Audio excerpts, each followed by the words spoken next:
রাহমাতুল্লাহি ওয়া বারাকাতুহু। আমার নাম নাজিবা মুজাহিদ রাইসা। আমি একটি গল্প বলতে চাই। গল্পটির নাম কাক ও কলসি। বড় একটা মাঠ, মাঠের ওপারে ঘন বন। এক ছিল কাক। সে খাবারের খোঁজে বনে যেতে চাইলো। সে উড়তে শুরু করলো। উড়তে উড়তে তার খুব পিপাসা পেয়ে গেল। তখন ছিল গ্রীষ্মকাল।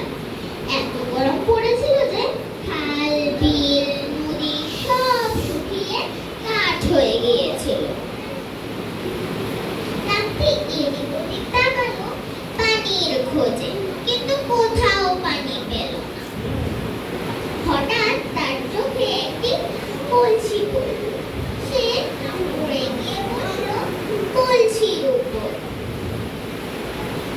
গিয়ে দেখলো পানি কলসির তলায়। সে ঠোঁট ঢুকিয়ে দিল, কিন্তু নাগাল পেল না। সে এদিক ওদিক তাকালো। সামনেই দেখতে পেল অনেক নুড়ি।